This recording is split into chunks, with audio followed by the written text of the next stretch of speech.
Cerita Abu Nawas dan Hakim yang tamat. Pada suatu hari, datang seorang wanita tua dan gelandangan ke rumah Abu Nawas untuk mengadukan masalah mereka padanya. Mereka kemudian menceritakan peristiwa yang telah menimpa mereka. Setelah mendengar pengaduan mereka, Abu Nawas meminta mereka datang kembali nanti malam bersama teman-temannya dengan membawa cangkul, kayu, kapak, martil, dan alat-alat yang lain. Wanita tua dan pemuda gelandangan itu merasa heran dengan pesan Abu Nawas. Namun, mereka begitu percaya kepada Abu Nawas. Mereka yakin Abu Nawas dapat memecahkan persoalan yang mereka alami. Abu Nawas selalu membela orang yang lemah. Mereka percaya karena mereka berada di pihak yang benar. Pada malam harinya, wanita tua dan pemuda gelandangan datang bersama teman-temannya. Jumlah mereka sangat banyak. Mereka datang sambil membawa benda-benda yang diminta Abu Nawas. Mereka berkumpul di depan rumah Abu Nawas menunggu perintah selanjutnya. Abu Nawas lalu menyuruh mereka untuk menghancurkan rumah Pak Hakim. Abu Nawas melarang mereka berhenti jika rumah itu belum benar-benar hancur. Semua orang keherangan mendengar perintah Abu Nawas. Namun, mereka tetap menuruti perintah itu. Orang-orang itu segera pergi menuju rumah Pak Hakim. Mereka berteriak-teriak sambil menghancurkan rumah Pak Hakim. Penduduk yang tinggal di sekitar rumah Pak Hakim tampak kebingungan. Mereka bertanya-tanya apa yang sedang terjadi. Penduduk pun berusaha mencegah perbuatan orang-orang itu. Namun, mereka tak mau berhenti melakukan pengrusakan. Penduduk akhirnya hanya pasrah dan membiarkan mereka melakukan keinginannya. Pak Hakim terkejut melihat banyak orang ingin merusak rumahnya. Pak Hakim segera keluar dari rumahnya dan menemui orang-orang itu. Pak Hakim sangat marah. Ia menanyakan siapa yang menyuruh merusak rumahnya.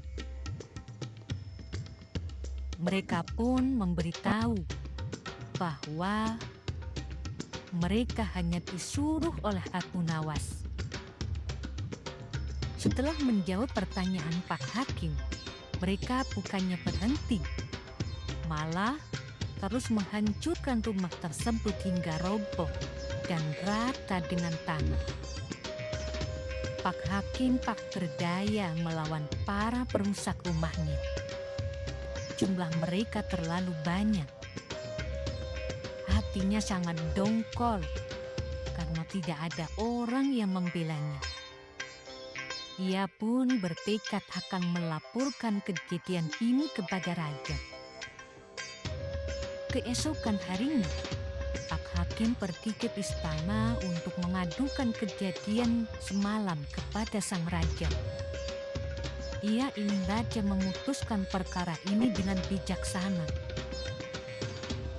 Raja pun memerintahkan prajurit untuk memanggil Abu Nawas.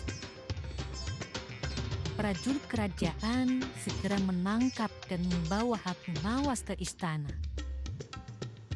Abu Nawas memang sudah tahu akan dipanggil oleh raja. Ia sudah mempersiapkan diri jika ditanya oleh sang raja.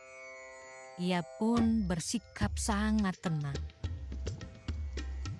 Raja menanyakan, apakah Abu Nawas yang menyuruh orang-orang untuk merusak rumah Pak Hakim? Abu Nawas mengakui perbuatannya tanpa rasa takut sedikit pun. Raja bertanya, mengapa ia melakukannya? Abu Nawas lalu menjelaskan kepada raja. Pada suatu malam, Abu Nawas bermimpi. Di dalam mimpi itu, Pak Hakim menyuruh Abu Nawas untuk menghancurkan rumahnya. Pak Hakim menginginkan rumah yang lebih besar dan lebih indah. Karena mimpi itulah maka Abu Nawas menghancurkan rumah Pak Hakim. Raja merasa heran. Raja menanyakan, apakah ada aturan yang memperbolehkan seseorang melaksanakan perintah dari dalam mimpi? Dengan tenang, Abu Nawas menjawab bahwa ia menjalankan aturan yang dibuat oleh Pak Hakim sendiri. Wajah Pak Hakim seketika menjadi pucat mendengar jawaban Abu Nawas. Ia teringat akan perbuatannya kepada seorang pemuda belum lama ini. Raja menanyakan, apakah benar Pak Hakim telah membuat aturan seperti itu? Pak Hakim tidak menjawab. Tubuhnya gemetaran karena rasa takut. Ia sadar telah melakukan kesalahan. Raja pun bingung dengan sikap Pak Hakim tersebut. Raja meminta Abu Nawas untuk menjelaskan kejadian yang sebenarnya. Abu Nawas lalu menceritakan kejadian yang sebenarnya.